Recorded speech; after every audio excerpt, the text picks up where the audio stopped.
Hello, my lovely students. Today we're going to talk about the Civil War. We're going to talk about things that impacted the Civil War, that caused the Civil War, rather. We're going to talk about battles of the Civil War, important key figures in the Civil War.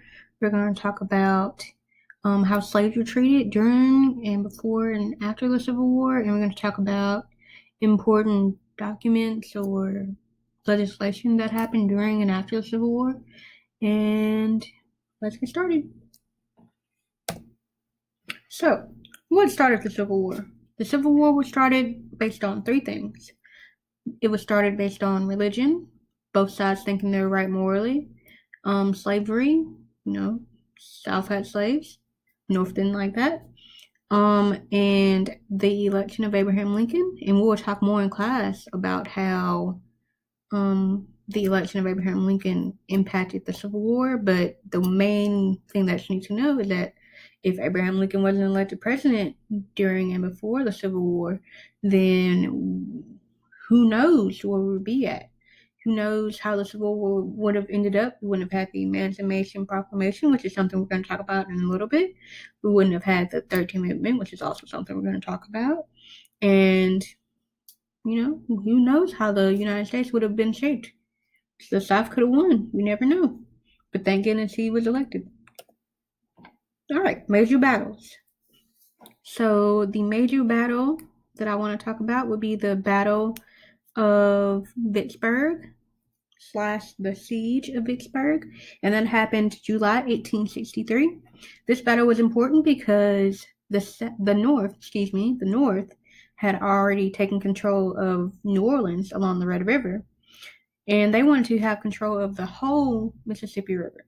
So they, attacked Vicksburg. They took control of it, and they got control of the Mississippi River via Vicksburg.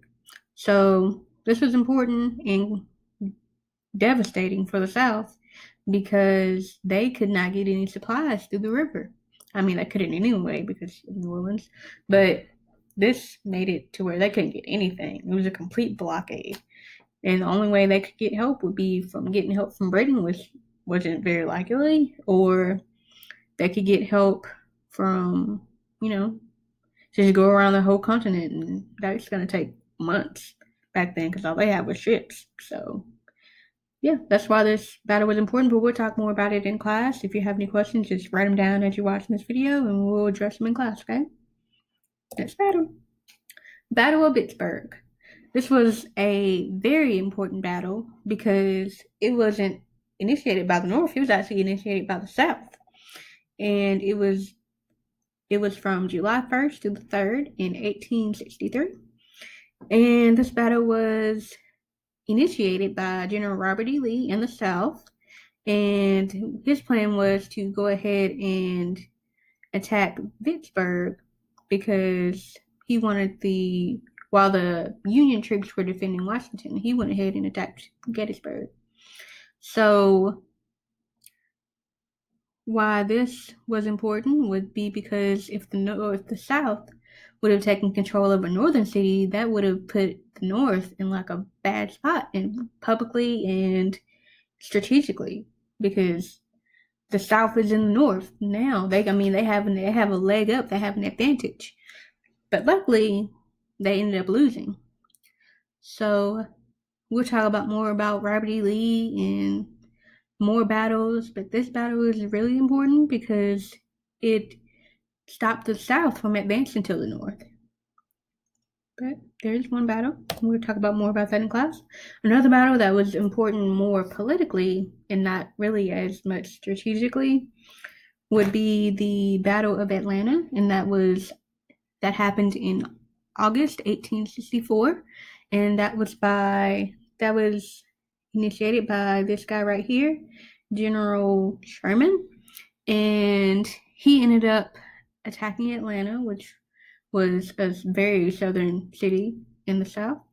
And this was more important politically because once the North won this battle, it gave the North more, it moved the tide over to the North winning the war.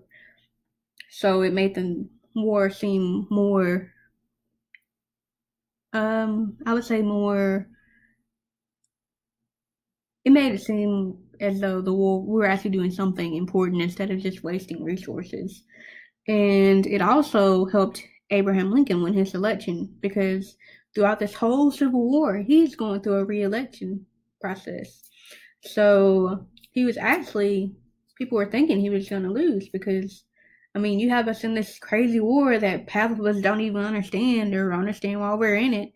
And for the North to actually win this battle, it kind of pushed him over the edge to actually winning the re-election. So that's why this battle is more important politically and not as much strategically. But we're talking about more about it in class.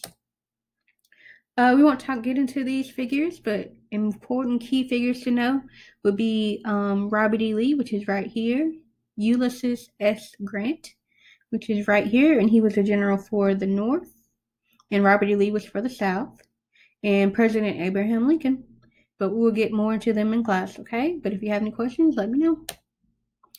All right, so how slaves were treated, because slavery was obviously a key point of why the Civil War even happened. So we have to talk about slaves, of course. So the slaves lived in shacks like this off near the plantation on the same land, and they lived in shacks like these right here. And this would be the big house where they worked. Some slaves, most slaves, sadly, were beaten or whipped, and this would cause like welts on their back, like this gentleman's back right here. I mean, it's a part of slavery. It's what happened. Slaves that were coming in and they were being sold from one plantation owner to the other plantation owner. Slave owners would go to these auctions, which is in this building right here, and they would buy their slaves. They would sell their slaves. They would trade slaves with other masters. So it was just a part of what happened. I mean, it's how they got their slaves. Just like they buy cattle, they would check their teeth, they would check their eyes, they would check their ears, they would check their feet. They would check everything on them because they wanted to make sure that the thing that they were buying would last. Sounds weird when you refer to it with humans, but that's what they were checking for. Another thing that the slave owners would have would be this manifest, which is right here. You can see my mouse is right here, and it's a manifest of slaves. It's kind of like a census, but instead of like listing people that live with you, it's listing property that you own or slave property that you owned. Excuse me. And the slave owner would list all his slaves. He would list their age, as you can see right here. He would list their age, whether he would list their stature, their class. He would list all that, and just so he could account for each slave that he owned on his plantation. So those are the kind of treatments and the ways that slaves lived. I will get more in depth with it, and we'll actually do a project about it in class. But for right now, this is kind of an overview of how they were treated and how they were bought and how they lived. So, another important document that I had mentioned would be the Emancipation Proclamation, and it was signed by Abraham Lincoln into effect, and it freed all the slaves in the United States.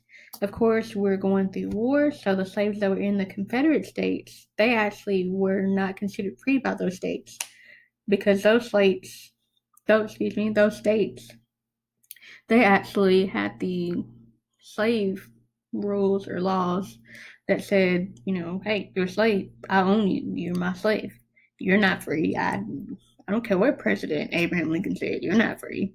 So those slaves actually had to run away to the Union, and of course, they had to risk their lives to get to Union states to be considered even free. So it was kind of like, oh, he freed all the slaves, but at the same time, he kind of didn't, because in the South, they wasn't adapted yet. So it was kind of a tricky time for slaves. But I mean, if I was a slave, I would be hightailing it, running it to the border to the Union states. So it's just how it was. But this was a very important document because it freed all slaves. and we'll get more into depth with it in class. But for now, just know that you need to know it, and it's very important, and we're going to go over it in class. And some things that happened during the war, after the war, to slaves in the southern states.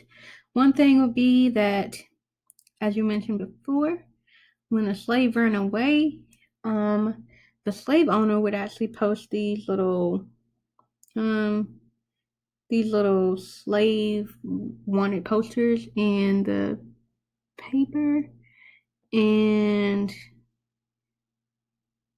they would actually have like wanted ads in the paper saying, if you bought my slave back, I will give you money for it.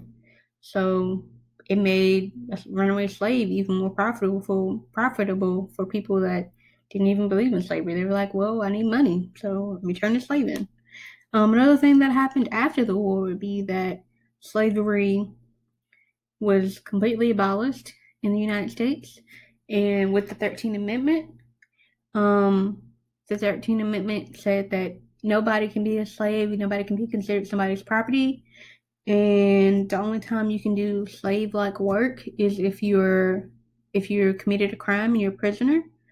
So it made no one a slave in the United States, and that's great. Um, Another thing that happened would be that bottom left picture right here, and that would be that the South had to reconstruct, all their cities, and they had to rebuild because all their cities were destroyed. They had no money; they were completely broke, and they had to reconstruct, and they had to, so